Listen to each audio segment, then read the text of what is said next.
एक और दूसरा मजाक दुनिया की क्रिकेट की हिस्ट्री में आज दूसरा सबसे बड़ा जोक हुआ वो ये, पहले तो ये था कि बाबर आजम को एशिया कप से बाहर किया गया और रिजवान को भी।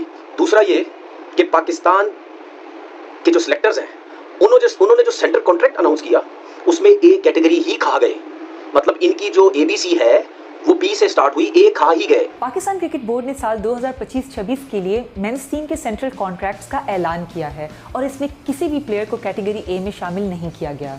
पिछले साल बाबर आजम और मोहम्मद रिजवान कैटेगरी ए में शामिल। पाकिस्तान क्रिकेट बोर्ड ने बिलाखिर नए सेंट्रल कॉन्ट्रैक्ट्स का ऐलान कर दिया है, जिसमें से 8 प्लेयर्स जो कि गुज़िश्ता कॉन्ट्रैक्ट्स में शामिल थे उन्हें निकाल बाहर किया गया है और 12 नए प्लेयर्स की एंट्री हुई है जो कि इससे पहले सेंट्रल कॉन्ट्रैक्ट का हिस्सा नहीं थे, जिसमें कुछ ऐसे खिलाड़ी भी हैं जो दोबारा सेंट्रल कॉन्ट्रैक्ट का हिस्सा बने हैं। कि मुल्क में सैलाब के बाद अब ये लग रहा है कि पाकिस्तान में सैलाब अपने साथ ए कैटेगरी के क्रिकेटर भी बहा कर ले गया है। जहां तक मैंने पढ़ा है कभी ऐसा नहीं हुआ कि किसी बोर्ड ने कोई सेंट्रल कॉन्ट्रैक्ट अनाउंस किया हो और वहां पर ए कैटेगरी का क्रिकेटर ही ना हो। एक हैरत की बात है, मैं जब से क्रिकेट कवर कर रहा हूं, जब से कैटेगरीज देख रहा हूं कि ए कैटेगरी के काबिल कोई भी नहीं है खिलाड़ी। इसका मतलब यह है कि पाकिस्तान क्रिकेट जवाल की तरफ गामजन है। यही तो मैं समझना चाह रहा हूं आप।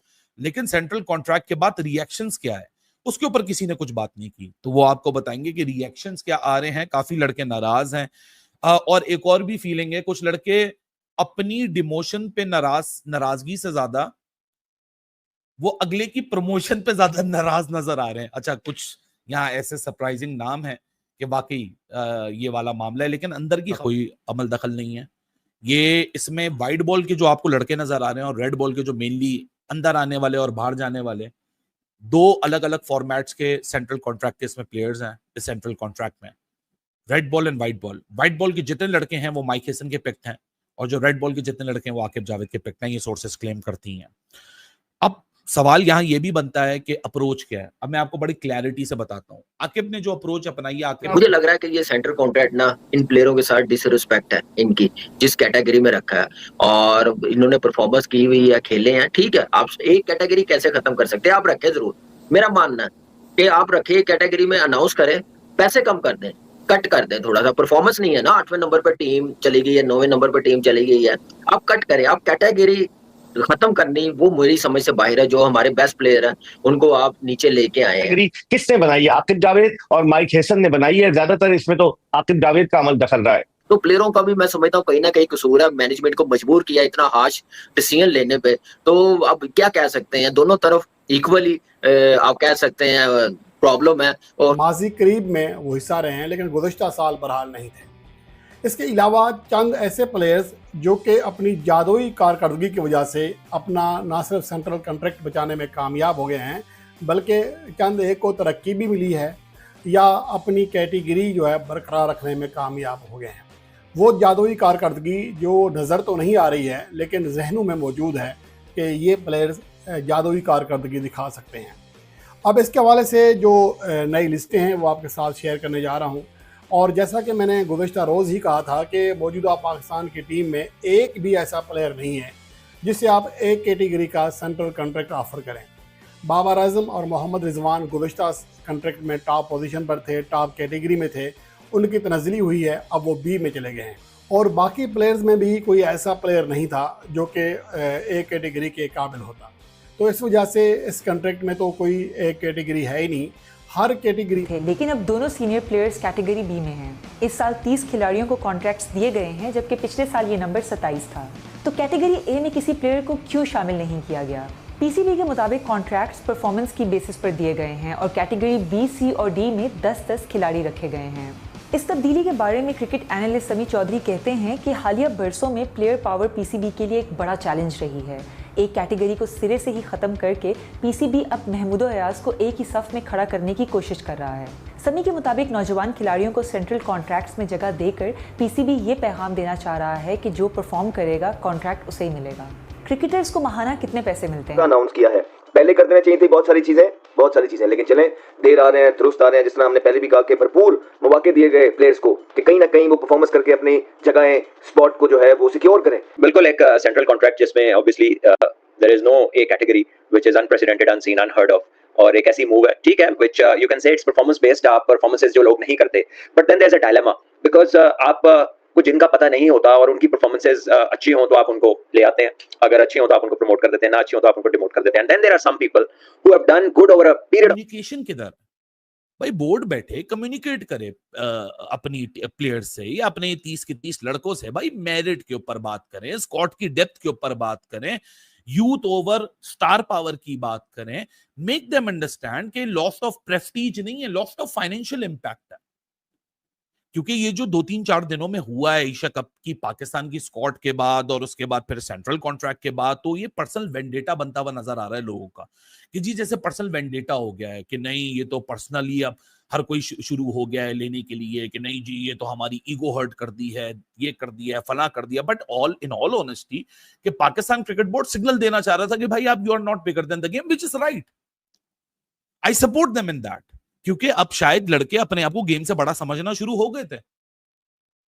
अब बाबर और रिजवान बैकबोन कंसिडर किए जाते हैं पाकिस्तान की बैटिंग की, लेकिन आप उनको डिमोट करके ही उनको फाइनेंशियल इंपैक्ट दे सकते थे। अब आप पीरियड ऑफ टाइम अभी पाकिस्तान क्रिकेट की जो हालत है, ये ए कैटेगरी खत्म कर दी है। इसका मतलब ये आपने ऐलान कर दिया है कि हम बी कैटेगरी की टीम है, ठीक है। और ये जिन लोगों की वजह से डी टीम बनी है पाकिस्तान की, उनका एहतसाब कौन करेगा? क्या उनकी तनख्वाहों में भी मराहत में कोई कमी हुई है या नहीं हुई है? आज पाकिस्तान में बहुत सारे लोग ढोल उठाए हुए हैं, बजा रहे हैं कि पाकिस्तान समझदार पता नहीं कौन से स्कूलों में पढ़े, ठीक है। मतलब हालत आप चेक करें कि बाबर आजम से इतना घबराए हुए ये कि इन्होंने ए कैटेगरी खत्म कर दी। उसकी रीजन है, उसकी रीजन ये है क्योंकि इससे पहले जो ए कैटेगरी में थे उसमें रिजवान भी था, उसमें बाबर भी था। तो घबरा इस वजह से गए कि उन्होंने ये सोचा कि यार अगर इन दोनों को सबसे पहले तो एशिया कप से हमने बाहर किया जानबूझ के, जो मैं हमेशा कहता हूं जानबूझ के बाहर किया। क्रिकेट का तो परफॉर्मेंस का या स्ट्राइक रेट इसका तो कोई रीजन नहीं। फी महीना थी वो कम करके 45,52,000 रुपए करती है। ये मैं आपको अच्छा सेंट्रल कॉन्ट्रैक्ट होता क्या है, ये पाकिस्तान क्रिकेट बोर्ड अपने क्रिकेटर्स को देता है, दुनिया भर के तमाम बोर्ड अपने क्रिकेटर्स को देते हैं। इसमें ए कैटेगरी होती है, बी होती है, सी होती है। अमूमन सब बोर्ड्स में पाकिस्तान डी भी करता है, कुछ बोर्ड जो है वो डी करते हैं, कुछ उसको इमर्जिंग कैटेगरी लिख देते हैं। तो ये 3-4 कैटेगरी होती है। उसमें नंबर 1 ए होती है जिसमें सबसे ज्यादा तनख्वाह दी जाती है। तो पाकिस्तान क्रिकेट बोर्ड ने अब जो सेंट्रल कॉन्ट्रैक्ट अनाउंस किया है उसमें ए कैटेगरी रखी नहीं है, यानी कोई एक क्रिकेटर भी ऐसा नहीं है जिसकी साल भर में परफॉर्मेंस अच्छी हो। ये बेसिकली परफॉर्मेंस बेस्ड सैलरी होती है जिसका रिव्यू किया जाता है हर साल में जिसकी अच्छी परफॉर्मेंस रही हो और आइंदा साल के लिए जो पाकिस्तान टीम के लिए के काम आ सकता हो। बेसिकली ये उस बेस के ऊपर सेंट्रल कॉन्ट्रैक्ट अनाउंस होता है। मैं जब से कवर कर रहा हूं, जब से मैं सेंट्रल कॉन्ट्रैक्ट पाकिस्तान का देख रहा हूं, कभी ऐसा नहीं हुआ कि कोई एक क्रिकेटर भी ए कैटेगरी में ना हो जिसमें मैक्सिमम सैलरी दी जाती। कभी ऐसा नहीं हुआ, ये फर्स्ट टाइम हुआ। और मैंने दुनिया भर के बोर्ड के भी जो सेंट्रल कॉन्ट्रैक्ट अनाउंस होता है इधर की तरफ नहीं जा रहे कि हमने काम क्या करना, बेहतरी क्या करनी है। मुझे लग रहा है कि ये सेंट्रल कॉन्ट्रैक्ट ना इन प्लेयरों के साथ डिसरिस्पेक्ट है इनकी, जिस कैटेगरी में रखा है और इन्होंने परफॉर्मेंस की हुई है, खेले हैं, ठीक है। आप एक कैटेगरी कैसे खत्म कर सकते हैं? आप रखें जरूर, मेरा मानना है कि आप रखे कैटेगरी में अनाउंस करें, पैसे कम कर दें, कट कर दें। थोड़ा सा परफॉर्मेंस नहीं है ना, 8वें नंबर पर टीम चली गई है, 9वें नंबर पर टीम चली गई है, आप कट करें। आप कैटेगरी खत्म करनी वो मेरी समझ से बाहर है। जो हमारे बेस्ट प्लेयर है उनको आप नीचे लेके आए हैं, आप मैच भी से कम करें। आप फिर कहें कि आप टॉप 4 टॉप 5 में आए, हम यही पैसे 25% 50% इंक्रीज करेंगे जब आप इस नंबर पर टीम से बाहर किया। अब इनके ऊपर प्रेशर ये था कि अगर अब बाबर आजम को ए कैटेगरी से या रिजवान को उठा के अगर हम बी कैटेगरी में ले आते हैं और ए कैटेगरी में अपने पसंद के लोग ले आते हैं तो ये तो एक और अजाब बन जाएगा, ये तो मुश्किल हो जाएगी। तो मैं तो पाकिस्तान सिस्टम को, पाकिस्तान के लोगों को बहुत अच्छे तरीके से समझता हूँ किस तरह गेम खेलते हैं। इसमें क्या किया इस सिलेक्शन कमेटी ने, अपने आप को सेव किया कि नहीं जी हमने ए कैटेगरी खत्म कर दी और सबको जितने भी सीनियर थे उनको सबको बी में लेके आ गए कि इनकी बात भी पूरी हो गई, बी कैटेगरी के पैसे ही मिलेंगे सबको। और ए कैटेगरी हमने शुरू से ही बिल्कुल ही खत्म ही कर दी कि अब कोई ये कह ही ना सके कि बाबर आजम और रिजवान को देखो जी हमने बी में कर दिया। Welcome to our today's reaction video. कैसे आप सब लोग? आई होप आप सभी लोग ठीक होंगे। दोस्तों जो पीसीबी का अभी हाल फिलहाल में दोस्तों पीसीबी ने जो सेंट्रल कॉन्ट्रैक्ट है दोस्तों वो निकाला है। भाई उस कॉन्ट्रैक्ट के अकॉर्डिंग दोस्तों जो पाकिस्तान के बेहतरीन, जिनको पहले बोला जाता था बेहतरीन क्रिकेटर्स दोस्तों, पाकिस्तान के किंग यानी कि बाबर आजम और साथ में रिजवान दोस्तों, उनकी पेमेंट तो रिड्यूस कर ही दी गई है। साथ में दोस्तों इस बार किसी को भी ए टीम में नहीं डाला गया है। मतलब दोस्तों डिफरेंट लेवल्स होते हैं, ए लेवल, बी लेवल, ये सब लेवल्स होते हैं। पर दोस्तों पाकिस्तान का कोई भी क्रिकेटर ए लेवल का हकदार नहीं है, बल्कि दोस्तों इससे प्रीवियस ईयर यानी कि पिछले साल बाबर आजम और रिजवान को ए लेवल में डाला गया था, पर दोस्तों इस बार उनको ए लेवल में नहीं डाला गया। मतलब दोस्तों कितनी गजब वाली बेइज्जती उनकी कर डाली है। वहीं उसके बाद दोस्तों जो पेमेंट है वो भी पहले 70 लाख होती थी दोस्तों, और अब 45 लाख घट के कर दी है, क्योंकि पीसीबी को भी अब धीरे धीरे अकल आ रही है कि जो भी पाकिस्तान है उसके क्रिकेटर्स कुछ नहीं कर रहे हैं। खासकर ये जो बड़े बड़े क्रिकेटर्स जो पहले कुछ किया करते थे, अब तो दोस्तों उनकी परफॉर्मेंस बिल्कुल ज़ीरो हो चुकी है, बिल्कुल अपनी परफॉर्मेंस ही नहीं दिखाते हैं। तो दोस्तों बहुत बेकार वाली पाकिस्तानियों की बेइज्जती हो रही है। पाकिस्तानी वैसे भी खुद के प्लेयर्स को गाली दे रहे हैं, और दोस्तों ये सब कुछ हुआ है जब से पाकिस्तान वेस्ट इंडीज़ से हार गया है। वेस्ट इंडीज़ से हारने के बाद पीसीबी को अकल आई है कि हाँ भाई, अब हमने सुधरना होगा, और ये जो फालतू के प्लेयर्स हैं इनको निकालना होगा, इनकी पेमेंट को कम करना होगा, और इन्हें टीम ए में तो दोस्तों बिल्कुल भी नहीं डालना होगा। दोस्तों आई होप आप लोगों ने आज के सारे एक्शन वीडियोस देखे होंगे। आई होप आप लोगों को अच्छे लगे होंगे। अगर अच्छे लगे हैं तो वीडियो को लाइक कर दीजिएगा, हमारे चैनल को सब्सक्राइब कर दीजिएगा, एंड कमेंट में जाकर जरूर बताइएगा पीसीबी का आप लोगों को ये फैसला कैसा लगा। Thank you for watching.